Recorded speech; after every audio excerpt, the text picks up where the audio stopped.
Pink, unicorns, plushies, makeup, shopping. I loved all things girly, and I was pretty sure they loved me back. I was your typical girly girl, multiplied by 10. My friends and I were all very similar. We had the same interests. We could spend hours painting our nails or discussing the latest chick flicks. They were the best. But there was one major thing we did not have in common that I never discussed with them. Whenever they started talking about their crushes, I felt out of place. In my 16 years of life, I'd never once been attracted to a boy. While typical girls would daydream about boyfriends and weddings, I could not imagine myself married to a man or having children. This was definitely not my type of happily ever after. The truth is that even though I was a girl, I wanted a girlfriend. Although the entire world recently became more open-minded about my particular issue, I didn't feel comfortable sharing this with anyone. My parents were very religious, and I felt that they would not accept me if I told them the truth about myself. I was also worried that my friends would see me differently and not want to hang out with me anymore. So I kept all these feelings to myself. As I sat alone on my bed one afternoon after my friends had left, I wondered what it would be like to develop a romantic relationship with a girl. I was not confident enough to randomly approach a girl. What if she didn't like girls? I might just end up embarrassing myself. I thought of a better idea. I knew it was dishonest, but I decided to download a dating app for teenagers. Instead of uploading my own pictures, I was going to pretend to be a guy. So I searched for stock photos of handsome guys and chose one that I thought was just right. I saved these photos to my phone and set up my account. The guy looked about 6'2". He had hazel eyes, brown hair, and a wonderful white smile. I decided to name him Grant. I was now ready to set up my dating profile. I typed in the name and an interesting description. I'm 6'2" and all for you. I enjoy reading, surfing, and baking cookies for my nieces. I love rock concerts, and I hope to travel the world someday. Wanna join? I made sure that I selected searching for singles within 10 miles of my location, so I wouldn't meet someone who lived too far away. I looked through my profile one last time before publishing it. It was perfect. It was finally time to start swiping. I swiped right and left for about 50 minutes. I stopped when I landed on the perfect profile. Her name was Tricia. She was dressed in blue and posing with a golden retriever. Did I mention that I love animals? I read her description and she seemed like a lovely person. We had so much in common. Our favorite color was pink, favorite food lasagna, favorite place the mall, and she loved Harry Potter. She was a Hufflepuff, just like me. Wow, I thought. A match made in heaven. I instantly swiped right and closed the app. The next day I forgot my phone at home. During my classes, I was distracted by thoughts of Tricia, and if she'd like me. Well, Grant. I felt relieved that I finally had an opportunity to talk to girls instead of guys. I couldn't wait for the final bell to ring so that I could go home and check my phone. When it finally did, I sped out of class, hopped onto my bike, and rode as quickly as I could all the way home. I ran up to my room, but my battery was dead. I plugged it in and went to make a snack. When I went back to check my phone, I opened the dating app and felt the most joy I had ever felt in my life. Tricia had swiped right too. She even sent a message. "You're so cute," it said. Wow, I thought while I quickly typed a reply. "Not cuter than you," I pressed send. She replied instantly, which meant that we could have an actual conversation right then. It was too good to be true. We spoke for the rest of the day. In fact, before I knew it, it was already 10 o'clock, and my mom started yelling at me, telling me it was time for bed. I hadn't even showered or changed. The next few weeks we spoke a lot. She seemed like a really kind and genuine person. And then the more I got to know her, the more I liked her. We decided to move our communication off the dating app, so it meant that I had to make more fake accounts. I made one on almost every social media platform and tried my best to make Grant believable. My fake identity was secure. We continued speaking all the time. Tricia also flirted a lot, which I found cute, so I flirted back. The craziest day ever happened one Saturday when I went to the mall with my friends. We had just bought some frozen yogurt and were sitting laughing at people's outfits when I saw her. It was Tricia, walking all by herself. She looked just as beautiful in person as she did in the pictures. I hopped out of my chair and went to speak to her.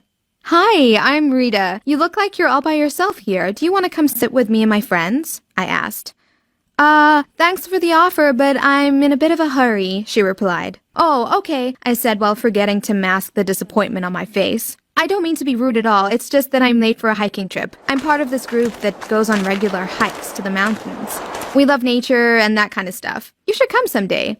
Here, take my number, she said while writing her number on a piece of paper. She left and I went back to my friends, who looked at me strangely because I'd never been the type to just get up and go speak to strangers. That night, I used my real identity and texted Tricia. I told her that I was interested in joining the hiking group. She replied and invited me to a hike, which would happen in the next 2 days. I'm in! Just let me know where I should meet you, I typed. Then I switched back to Grant's identity and began flirting with her again. I asked her how her day went, and she mentioned meeting a friendly girl in the mall who would like to join her hiking group. It wasn't much, but it was a start. I blushed. When the day of the hike finally arrived, I was so excited.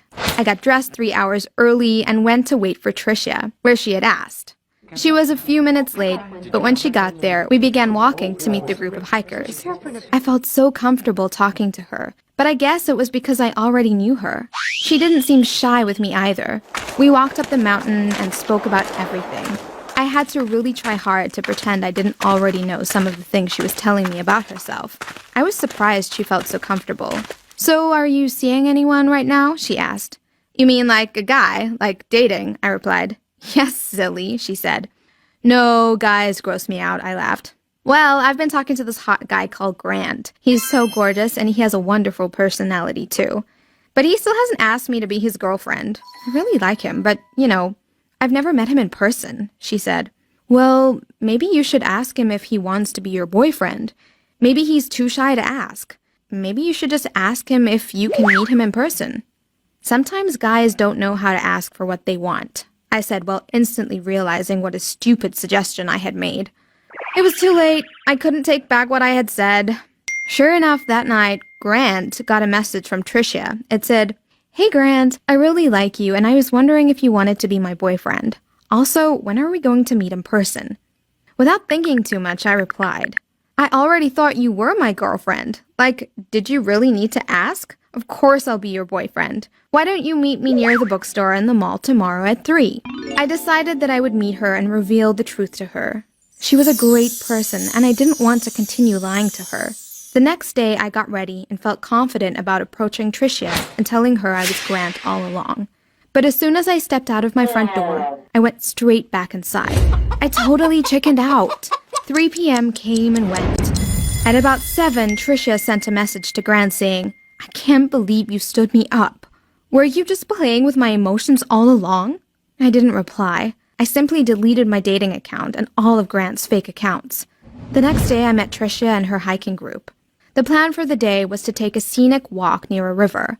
When I met her, she looked very sad. Oh no, it's all my fault, I thought. As we walked, I decided to pretend I didn't know what was wrong. Tricia, what's wrong? You look very sad today, I said. Remember that guy I was telling you about? Grant. Well, he agreed to be my boyfriend. We were supposed to meet yesterday, but he totally stood me up. When I sent him a message to ask why, he didn't even reply. Instead, he deleted all of his accounts, and now I don't even know how to contact him. It all seems like an awful joke, she said while starting to cry. I couldn't bear to see her in that condition, so I decided to let go of my fear and reveal everything to her. I'm sorry, but Grant doesn't exist, I said. What? She replied, looking at me like I was crazy. Please don't freak out, but you were talking to me all along. You see, the thing is, I think I like girls, but I've always been too afraid to approach any. I decided to create a fake account using a guy's identity. When I stumbled across your profile, you seemed like such an incredible person, and I wanted to get to know you. I now realize how wrong that was, and I'm sorry for causing all of this pain, I said, relieved that I had finally told the truth. None of this makes any sense, she screamed and stormed off. I was alone by the river, so I just sat on a rock and stared at the water. I felt really sad and stupid. Eventually, I got up and walked home. I hadn't heard from Tricia for a while, and those were some of the saddest days of my life. One Sunday morning, she sent me a message, asking me if I'd meet her at her house. She gave me the directions, and I went right away. Hey, thanks for coming. I'm really sorry for storming off on you like that, she said, as she gestured for me to come inside. I went in and sat down in her living room. It's okay.